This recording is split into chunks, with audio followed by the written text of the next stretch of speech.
سلاف الرئيس ده لكولري تعيباتي نتواني قرتي كريم خان لإراقي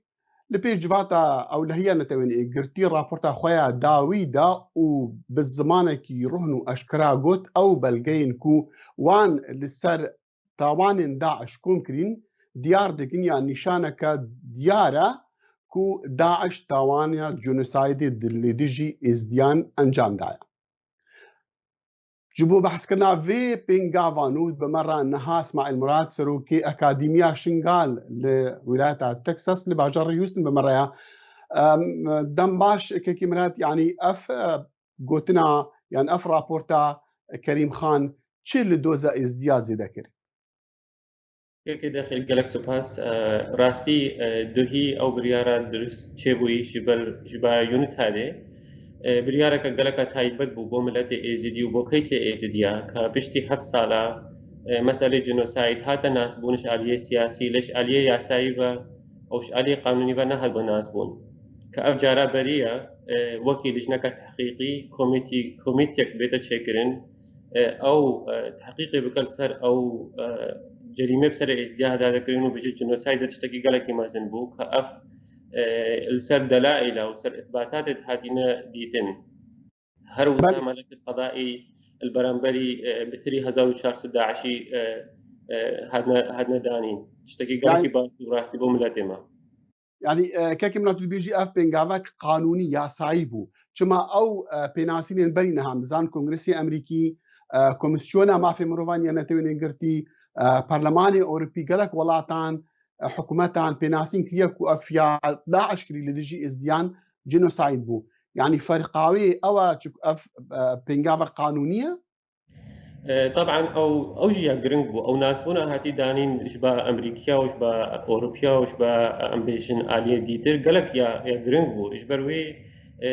يعني دعم سياسي بشتبانيا سياسي ويا دبلوماسي بو كيسي ازدياد شكر ليه براستي او بريار هادنا دانين لسر اساسكي سياسي ونسر اساسكي تحقيقي مساله يونت بتري 2 ساله الفي مساله نيرين والقضايا يعني قضايا بقضيه كوتشو سولا ودبري دي شنغال القضايا هم كان نيرين بيشتي القضايا نيرين وبيشتي مبيجن كاركي قانوني كوراي هاتكرن اوان ديت اف مساله جنوسايد بو جنوسايد سياسي وقت بتا ناس بون يعني مجال هاي تقاري بيجي يقصد شوينا نا امبيجن تشينا بويا بس وقت مساله البا يو ان بتا تشكرين دستي يو ان ودستي محامي وكريم كريم خان واوانو تيمي بتا تشكرين في حاله جنوسايد وكي قلتي كاساسا ويتشد با اساسا كقانوني جرتشد وهروسا طبعا فرصه الدم درفت الدم كذا مقارب او دستوان فان جريمه دهم دين عداله بشتينها هلبت موركاوي رابورتا داوي بتر وكو بيجن يعني توي نيغرتيا والسر استين نفنتوي وبتا ناسكرن مانا وصايا بتايباتي قبل سر مستوى يو ان هذا ناسبون السر مستوى مجلس الامن وكي مجلس الامن اف يونت هذا بكار اينان سر مستوى مجلس الامن هذا بكار اينان ازدي وكي قوتي كارن خطوه يا دو السيرفي ابا بكن خطوه دي السيرفي بتا ابا كرن محكمه دولي بتا تشيكرن وهروسا محكمه العراق واقليم كردستان جي بتا تشيكرن الدبري دي جن بجنوكي شمال الشرق سوريا كافي دستوان داعش ده هي محاسبه بتا كرن وهروسا باسين بهردن پشتوانیش مجتمع زیادتر بباش مسئله امنیتش مسئله بشر و جوان بل هلبت امني بحثا بينغافين بيت بكن كان بينغافا بيويت تشاوا بويت شبا لان هان سرشاشي مديت ناديه مراد هالقرا خلاطي نوبلو كان كاسين ديجي ده دويج فينا نتوني غريدا اخفتن قوتري وان سرشيبون وان تخواست براستي قلتني نادية ويا أمر كلوني كوكي محامية إسديايا بشتي بيجن قضية إسديارا أبول سر مستوى دولي وهروسا ركراوت إسديا هموجي